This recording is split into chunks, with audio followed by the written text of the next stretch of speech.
మర్యాదా పురుషోత్తముడైన శ్రీరామచంద్రుడు హిందువులకు ఆరాధ్య దైవం.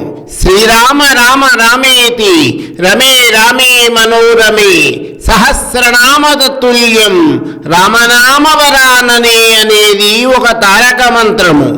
ఈ మంత్రము భక్తులను భవసాగరమును దాటిస్తుందని ప్రగాఢమైన విశ్వాసం. అటువంటి పురుషోత్తముడైన శ్రీరామచంద్రుని ఆలయము లేని గ్రామము భారతదేశములో లేదంటే అతిశయోక్తి కాదేమో. ఇటీవలే శ్రీరామచంద్రుని జన్మస్థానమైన అయోధ్యలో నిర్మితమై రూపుదిద్దుకున్న రామమందిరం హిందువుల ఆధ్యాత్మిక ఔన్నత్యానికి ఒక మహోన్నతమైన ఉదాహరణ. అటువంటి మరొక అద్భుతమైన రామమందిరమును గురించి మనము ఇప్పుడు తెలుసుకుందాము. రాలలోపల పూలు పూసిన రామమందిర లీలా, ఆ రామ సుందర హేలా.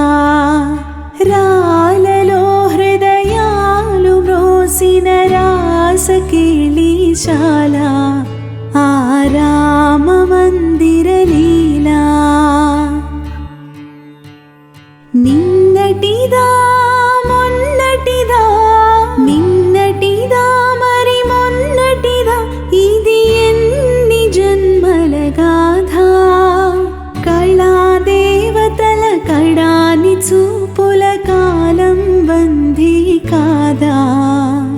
రాలలోపల పూలు పూసిన రామ మందిర లీలా, ఆ రామ సుందర హేలా. శిలలా కావివి, శిలలా కావివి, ఉలితా కిడితో జల జల పొంగిన అలలు. అలలా కావివి, అలలా కావివి, ఆకృతి దాలిచి నిలిచిన బంగారు కలలు. ఆకృతి దాలిచి నిలిచిన బంగారు కలలు.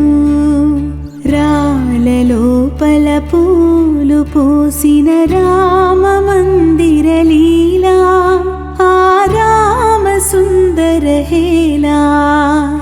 రాలలో హృదయాలు మ్రోసిన రాసకేళీశాల, ఆ రామ మందిర లీలా. హైదరాబాద్ పట్టణానికి దాదాపుగా 40 కిలోమీటర్ల దూరంలో, శంషాబాద్కు 5 కిలోమీటర్ల దూరములో ప్రశాంతమైన వాతావరణములో కొలువై ఉన్నది శ్రీ అమ్మపల్లి సీతారామచంద్రస్వామి దేవాలయం. విశాలమైన ఆవరణలో 4 మూలలలోనూ బురుజులతో చుట్టూ కోటగోడతో అత్యంత ఠీవిగా ఉండి దాదాపుగా 90 అడుగుల ఎత్తు ఉన్న రాజగోపురముపై అద్భుతమైన శిల్ప సంపదతో అలరారుతుంటుంది. రాజగోపురమునకు ముందు 2 వైపులా గజరాజులు తొండములు ఎత్తి స్వామి దర్శనమునకు వచ్చే భక్తులకు స్వాగతము పలుకుతున్నట్లుగా ఉంటాయి. చారిత్రక ఆధారములను బట్టి ఈ ఆలయమును 12వ శతాబ్దంలో చాళుక్య రాజవంశం నిర్మించింది. గుడి దగ్గరకు వెళ్ళడానికి మరుపు తీసుకోగానే మనకు అందమైన ముఖద్వారం కనబడుతుంది. గుడి దగ్గరకు వెళుతుండగానే మహోన్నతమైన రాజగోపురం మనసుకు ఎంతో ఆహ్లాదమును ఆనందమును కలిగిస్తుంది. ఆ గోపురము క్రింద భాగములో ఆదిశేషునిపై కొలువై ఉన్న శ్రీ శేషతల్పశాయి అయిన శ్రీ మహావిష్ణువు దర్శనమిస్తాడు. రండి, నెమ్మదిగా నడుచుకుంటూ లోపలికి వెళదాము. రాజగోపురం దాటి లోపలికి వెళ్ళగానే ముందుగా మనకు ఒక దీపస్తంభం దర్శనమిస్తుంది. దానిపై వెలసి ఉన్న ఆంజనేయుడు మనలను ఆశీర్వదిస్తూ శ్రీరామ దర్శనమునకు పిలుస్తాడు. అదే స్తంభం మీద ఉన్న శ్రీ వెంకటేశ్వరుని తిరునామములు మనకు రామావతారం శ్రీ మహావిష్ణువు యొక్క అవతారమని తెలియజేస్తాయి. దీపస్తంభము వెనుకాల ధ్వజస్తంభము ఉంటుంది. ఆ ధ్వజస్తంభము క్రింద భాగములో శ్రీరామచంద్రుని నమ్మిన బంటు అయిన శ్రీ ఆంజనేయుడు, శ్రీ మహావిష్ణు వాహనమైన శ్రీ గరుత్మంతుడు శ్రీరామచంద్రుని రెప్ప కూడా వేయకుండా దర్శిస్తూనే ఉంటారు. అన్నట్లు ఇక్కడ ఒక విషయము తప్పకుండా చెప్పాలి. శ్రీరామచంద్రుని ఆలయము అంటేనే సీతారామ లక్ష్మణులతో పాటు ఆంజనేయుడు కూడా గర్భగుడిలో తప్పక ఉంటాడు. కానీ ఈ ఆలయంలో ఆంజనేయుడు గర్భగుడిలో కాకుండా బయట మనకు దర్శనమిస్తాడు. అందుకు కారణం వనవాసము చేస్తున్న సీతారామ లక్ష్మణులు ఈ ప్రాంతములకు వచ్చేటప్పటికీ వారికి ఇంకా హనుమంతుని పరిచయము కాలేదట. ఆలయ ప్రదక్షిణను ప్రారంభించే ముందు గుడికి 4 వైపులా మంటపములతో కూడిన విశాలమైన ప్రాంగణములు కనిపిస్తాయి. దానికన్నా ముందుగా వృక్ష మూలములో నాగరాజు కొలువై ఉండి అత్యంత పురాతనమైన ఒక పొగడ చెట్టు ఉంటుంది. తమ కోరికలు తీర్చమని భక్తులు ఆ చెట్టుకు ముడుపులు కట్టుకుంటారు. ప్రదక్షిణం చేసుకుంటూ వెడుతున్నప్పుడు గర్భగుడిపైనున్న గోపురం మనలో భక్తిభావములను పెంపొందింపచేస్తుంది. మరొక మూలలో ఉన్న పురాతన వృక్షము కింద శ్రీ హనుమత్ సమేత శ్రీ సీతారామ లక్ష్మణులు సింధూరమును ధరించి మనకు దర్శనమిస్తారు. ఆ ప్రక్కనే యాగశాల కూడా ఉంది. ప్రదక్షిణము పూర్తి చేశాం కదా, ఇక ముఖమండపంలోనికి ప్రవేశిద్దాము. ఒక్కసారి తల ఎత్తి చూసిన మనకు సుదర్శన చక్రములో శ్రీ మహావిష్ణువు, ఆయనకు 2 వైపులా శ్రీ గరుత్మంతుడు దర్శనమిస్తారు.